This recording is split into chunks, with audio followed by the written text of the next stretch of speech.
मित्रों, प्रधानमंत्री आवास योजना के अंतर्गत आज 12 राज्यों को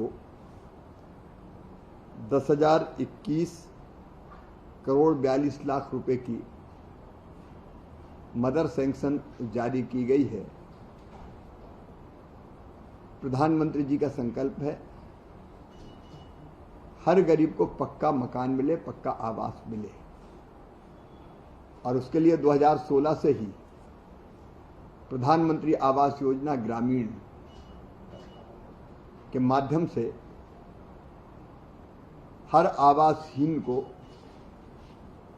पक्का मकान उपलब्ध कराने का अभियान चल रहा है। मुझे बताते हुए खुशी है कि अब तक लगभग इस योजना के अंतर्गत केवल ग्रामीण क्षेत्र में हमने 3 करोड़ 91 लाख घरों को मंजूरी दी और उनमें से 3 करोड़ 5 लाख से ज्यादा पूरे हो गए। शहरी आवास योजना के मकान अलग हैं, उनको मिला के तो 4 करोड़ बहुत पहले पूरे हो चुके हैं, लेकिन इतने मकान पूरे हो चुके हैं और बाकी मकानों पर लगातार काम जारी है। कुछ मकान इसलिए नहीं बन पाए कि उनके पास जमीन का स्वामित्व नहीं है, कहीं कब्जा भी है तो पट्टा नहीं है, या आवासहीन है लेकिन उनके पास कोई जमीन का टुकड़ा नहीं है। तो राज्यों को मैंने अपील की है कि राज्य की ड्यूटी है कि उनको जमीन उपलब्ध कराए। अगर भगवान ने इतनी जमीन तो उनके नाम पे छोड़ी ही होगी कि वो अपना घर बना के रह सके, तो राज्यों को यही आग्रह किया है कि वो समय पर लक्ष्य पूरा करें, मकान तत्काल स्वीकृत करें, अधूरे आवासों को पूरा करें और जिनके पास जमीन नहीं है उनको जमीन उपलब्ध कराने का काम करें। और शिकायत निवारण का भी तंत्र ऐसा बनाएं कि अगर किसी की कोई शिकायत आती है तो ढंग से सुन के उसका निराकरण किया जाए। मैं सभी राज्यों को और अपने भाइयों और बहनों को जिनके मकान इस निधि से पूरे होंगे उनको बधाई देता हूं। पानी में हम लोग हार्टिकल्चर में काफी तेजी से आगे बढ़ रहे हैं, संभावनाएं भी काफी है। तो MIDH पे बात करेंगे, कॉटन मिशन पे हम बात करेंगे।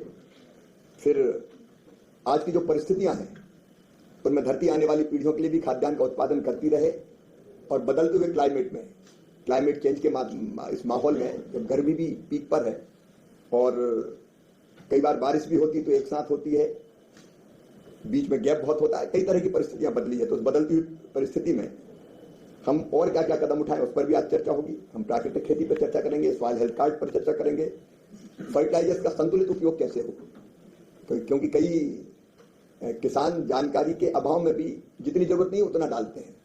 तो कोशिश ये होगी कि संतुलित उपयोग हो फर्टिलाइजर का, उस पर भी बात होगी। पौध संरक्षण और सुधार और एक इंटीग्रेटेड फार्मिंग पर हम लोग चर्चा करेंगे, क्योंकि छोटी जोत के आकार के खेत है हमारे, लैंड होल्डिंग कम है, तो कैसे प्रॉफिट की खेती हमारे किसान करें, उस पर भी हम लोग चर्चा करने वाले हैं। और तीसरा है खेती के लिए हमको वित्त पोषण की व्यवस्था, किसान को पैसा भी चाहिए और पोस्ट हार्वेस्ट मैनेजमेंट भी चाहिए, और जो जोखिम आता है कई बार फसल खराब होती है तो उससे भी सुरक्षा चाहिए। तो हम लोग कृषि ऋण के बारे में मुझे कहते हुए कोई संकोच नहीं है कि अभी भी असमानता है, कुछ राज्यों में काफी कम है, ये कुछ राज्यों में बहुत ज्यादा है। तो इस पर हम लोग चर्चा करेंगे कि सब राज्यों में अगर किसानों के पास लगाने की पूंजी होगी, KCC होंगे, उस पर लोन मिलेगा तो वो ज्यादा बेटर खेती कर पाएंगे। फिर हमारा एग्री इंफ्रा फंड है, उसका कैसे बेहतर उपयोग हो सकता है उस पर हम चर्चा करेंगे। PM आशा के तहत खरीद ठीक से हो उस पर भी हम लोग बातचीत करेंगे। डिजिटल कृषि के बारे में फार्मर ID बन रहे हैं, उस पर हम लोग चर्चा करने वाले हैं।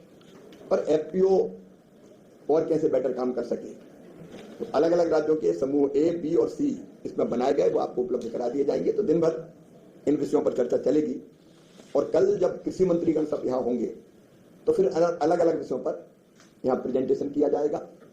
राज्यों का और देश का कृषि रोड मैप खरीफ की फसल के लिए हम लोग फाइनल करेंगे और उसके हिसाब से सब व्यवस्थाएं करके हम राज्य और केंद्र मिलके जो लक्ष्य उनकी पूर्ति का प्रयास करेंगे। इस बीच एक और अभियान पे चर्चा करेंगे, खेत बचाओ अभियान पे, तो उस पर भी व्यापक चर्चा के बाद फिर कल हम लोग अपनी बात कहेंगे। देश बढ़ा इसलिए इस बार केवल ये नेशनल कॉन्फ्रेंस एग्रीकल्चर की नहीं हो रही, इसके अलावा हमने रीजनल कॉन्फ्रेंसेस शुरू की है। अभी 3 रीजनल कॉन्फ्रेंस हमारी संपन्न हो चुकी है, एक हमारी जयपुर में, एक लखनऊ में, एक भुवनेश्वर में, अभी 2 और होनी है, एक नॉर्थ ईस्ट में और एक दक्षिण में। उनकी तिथियां भी हम तय करने वाले हैं, क्योंकि अलग अलग राज्यों की परिस्थितियां अलग अलग खेती की होती है, तो वहां जब उस ग्रुप में बात करते हैं तो वो ज्यादा व्यवहारिक होती है और हर एक राज्य के बारे में डिटेल चर्चा हो पाती है। आगे ये भी विचार है कि मोटे तौर पे 8, वैसे तो 15 से ज्यादा एग्रो क्लाइमेटिक जोन्स हैं, लेकिन आईसीआर ने जो विभाजन किया मोटे मोटे 8 बनते हैं, तो 5 के बजाय का इन 8 में हम ये रीजनल कॉन्फ्रेंस करें ताकि चीजें नीचे तक पहुंचे, ढंग से पहुंचे। उस बात का प्रयास हमारा है। मुझे लगा कि आज कॉन्फ्रेंस ये खरीफ की प्रारंभ हो रही, तो प्रारंभ में आपको कुछ जानकारी दूं। वैसे डिटेल प्रेजेंटेशन भी हमारे पास कॉन्फ्रेंस का है, लेकिन विषय लगभग आपके सामने आ गए। नमस्कार किसान भाइयों, केंद्रीय कृषि मंत्री माननीय शिवराज सिंह चौहान जी की 10 बड़ी घोषणाएं के साथ ही पीएम आवास योजना के अंतर्गत 10,000 करोड़ से अधिक की राशि आज उन्होंने ट्रांसफ़र की है। और आप लोग को बता दें कि 10,000 करोड़ से अधिक की राशि जो है पीएम आवास योजना के अंतर्गत की है 12 राज्यों में, और 2 करोड़ आवास गरीबों को मिल रहे हैं। लगभग पहली किस्त इस बार जो है 35,000 रुपये की पहुंच चुकी है। साथ ही पीएम किसान योजना की जो आने वाली किस्त है 23वीं किस्त, वो आप लोगों को मिलेगी 5 जून को। 5 जून को पीएम किसान की 23वीं किस्त जारी होगी, 2,000 रुपये जारी होंगे। और साथ ही आप लोगों को बता दें फसल बीमा का पैसा भी मिलेगा, और आवास योजना का पैसा डाल ही दिया है। फसल बीमा की दूसरी किस्त 8,000 करोड़ रुपए जो डलना है वो मिलेगी। और ही लाडली बहना से लेकर लखपति बहना योजना के अंतर्गत उन्होंने कई बड़े ऐलान किए हैं, जैसे कि लखपति बहना योजना भी 10,000 रुपये बहनों को दिए जाएंगे महीने के। ऐसे में जब इस प्रभावी काम के लिए हम आगे बढ़ रहे हैं तो हमारा प्रदेश भी नंबर 1 है, और प्रदेश के अंदर खंडवा, बड़वानी, अशोकनगर, राजगढ़, डिंडोरी, ये 5 जिलों के साथ 6ठा स्थान धार का भी इसमें आगे बढ़ रहा है। जोरदार अभिनंदन करें धार के लिए भी। ये प्रत्येक जिले भी आगे बढ़ रहे हैं। धार जिले में पंचायत और ग्रामीण विकास के द्वारा खेत तालाब, डगवेल रिचार्ज, सिंचाई संरचना, जल संरक्षण, वाटर सेट कार्य इत्यादि कई प्रकार के काम कर रहे हैं। और धार के नगरपालिका क्षेत्र में भी 64 प्राचीन बावड़ियों और प्राचीन तालाबों का भी संरक्षण और जीर्णोद्धार कर रहे हैं। जोरदार अभिनंदन करें। इतने सारे जल क्षेत्र में काम किया जा रहा है।